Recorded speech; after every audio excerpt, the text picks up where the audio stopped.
बिस्मिल्लाहिर्रहमानिर्रहीम। अस्सलाम वालेकुम। मैं गौहर भट्ट आपकी खिदमत में हाजिर हूँ और सबसे पहले दरख्वास्त ये है कि मेरे चैनल को सब्सक्राइब करें और बेल आइकन का बटन ज़रूर दबा दें ताकि आपको मेरे वीलॉग के ऑन एयर होते ही इतला मिल जाए। और खान साहब जो हैं उन्होंने उमर शेख को लगाया था कि वो उनके बनोई का प्लाट छुड़ा दे, लेकिन उमर शेख नहीं छुड़ा सका, लेकिन शारक जमाल ने वो छुड़वा दिया है। ये इस बात का इंकशाफ शारक जमाल ने, जो कि DIG हैं इन्वेस्टिगेशन लाहौर के, उन्होंने खुद एक प्रेस कॉन्फ्रेंस में किया और इसको मैंने जब चेक किया तो पता चला कि ये बात दुरुस्त है कि वो जो प्लाट है उसका नंबर है 84A।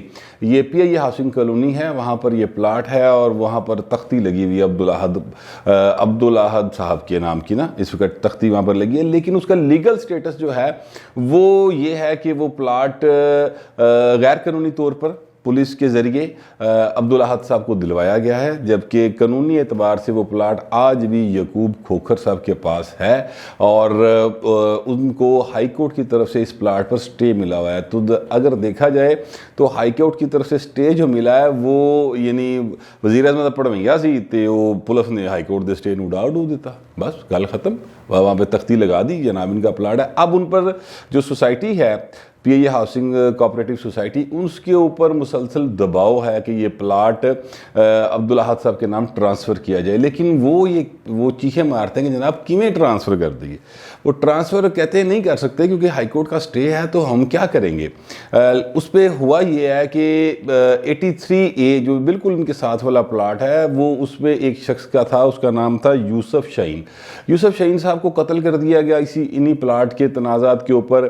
उसमें यकूब खोखर साहब जो हैं वो ज़मानत पर हैं, जबकि उनका बेटा इस केस में गिरफ़्तार है। और उसी केस के अंदर जो कोऑपरेटिव हाउसिंग सोसाइटी है PI की, उनके जो सदर हैं मिर्ज़ा दिलदार बेग, उनका बाद में नाम मशवरे में डाल दिया गया। और वो मशवरे में डालने के बाद अब बार बार जो पुलिस के मुतलका लोग हैं जिन्होंने ज़िम्मे ड्यूटी लाई खान साहब ने कि मेरे पढ़वैये दा प्लाट क्लियर कराओ, वो मिर्ज़ा दिलदार बेग साहब से कहते हैं कि जनाब प्लाट ट्रांसफ़र करो बस तुसी। वो कहते हैं जनाब किस तरह कर दी, कैसे मुमकिन है, मैं ये कैसे कर सकता हूँ कि प्लाट ट्रांसफ़र कर दूँ, और ये मुमकिन नहीं है मेरे लिए क्योंकि जो हाई कोर्ट है उसका स्टे है और मैं हाई कोर्ट को कैसे फेस करूंगा बाद में। लेकिन उन पर मुसलसल प्रेशर है। मतलब जो मैं अब आपको थोड़ा समराइज़ करके बता दूं कि मतलब ये है कि जे तो प्लाट ट्रांसफ़र करता तो बिल्कुल ठीक है, फिर तेरा कतल जो ना कट देंगे, तो जे तू प्लाट ट्रांसफ़र ना किया तो कतल का परचा भुगतन लिए तैयार रहे। अब वो बेचारे बहुत परेशान हैं कि यार असी किहड़े पासे जाइए, एक पासे हाई कोर्ट है, दूजे पासे हुकूमत वक्त है, हम कहाँ जाएं। और जो बड़ी एक इसमें दिलचस्प बात है वो ये है कि यकूब खोखर साहब भी जिनके जो बराह रास्त मुलज़म हैं इस केस में, वो भी बाकायदा तौर पर दिलदार साहब जो हैं मिर्ज़ा दिलदार बेग साहब, उनके मुखालिफ हैं और वो ये प्रेशर डलवाते हैं इनके ऊपर कि जनाब आप मेरे मुखालिफ हैं और आपने अगर कुछ किया तो मैं फिर आपको देख लूँगा। अब जो खोखर बरादरी है वो बड़ी स्ट्रॉन्ग है, वहाँ पर MNA कभी को दूसरा नहीं जीता, खोखरा दे जीतेगा, MPA भी खोखरा नहीं जीतेगा, और चाहे वो नून लीग की तरफ से जीत जाए, पीपल्स पार्टी की तरफ से जीत जाए या तहरीक इंसाफ की तरफ से जीत जाए। जिस हलके में ये जगह है वो मलक करामत खोखर साहब जो हैं वो इसके वहाँ के MNA हैं और वो तहरीक इंसाफ से ताल्लुक़ रखते हैं। पहले हुआ करते थे पीपल्स पार्टी में, बाद में ये तहरीक इंसाफ में शामिल हो गए। मलक करामत खोखर साहब का प्रॉब्लम दो बने हुए हैं। पहला प्रॉब्लम तो ये है कि उनकी पार्टी है और पार्टी दे भी चेयरमैन का भी गोपड़ भैया है, तो उदा प्लाट फंसे। अब जिसके साथ उनके प्लाट का इशू बना हुआ है वो यकूब खोखर साहब हैं, वो बरादरी भी है, रिश्तेदारी भी है, कज़न भी हैं। अब वो दोनों साइड से फंस जाते हैं, इसलिए वो ये करते हैं कि मीसणी गिरी जी कर देने खोखर साहब, वो इधरों दी होके CM हाउस तो फोन करा देंगे सोसाइटी के प्लाट ट्रांसफर कराओ, तो दूजे पासे जाके कह देंगे मैं तो खोखर बरादरी नाल है। यानी वो दोनों साइड से असल में मलक करामत खोखर साहब एक्चुअली फंसे हुए हैं। अब अगर मुल्क का वज़ीर आज़म हाई कोर्ट के ऑर्डर्स को नहीं मान रहा और उसके हुक्म के ऊपर जो पुलिस है वो हाई कोर्ट के ऑर्डर्स और स्टे को नहीं मानती, तो फिर किसने मानना है। ये सवाल है कि अगर प्राइम मिनिस्टर ऑफ पाकिस्तान के बेनोई का प्लाट है तो हाई कोर्ट के ऑर्डर की भी कोई वैल्यू नहीं, لیکن اگر وہ عام آدمی ہے، اگر وہ کوئی سیاسی مخالف ہے، یعنی آپ کو میں تھوڑا سا یاد دلا دوں کہ جو افضل کھوکھر کا پیلس، یعنی پیلس کہتے ہیں، انہوں نے نام رکھا ہوا تھا پیلس، ہر بندے نے ایک بادشاہ بڑھاندہ بڑا شوق ہے۔ افضل کھوکھر کا جو گھر گرایا تھا وہ اس گھر کے اوپر بھی ہائی کورٹ کا سٹے تھا، اور ہائی کورٹ کے بھی چیف جسٹس کا سٹے تھا۔ تو جب اگلے روز یہ گراگ رول لیا نا، تو اگلے روز وہ چیف جسٹس کے پاس چل گئے کہ سر آپ کے سٹے کو نہیں مانا، تو چیف جسٹس نے چنگی بھلی کلاس لیتی، ڈی سی دی بھی تے باقیاں دی بھی کہ تسی گئے کہ میں سٹے تا نظر نہیں آندا۔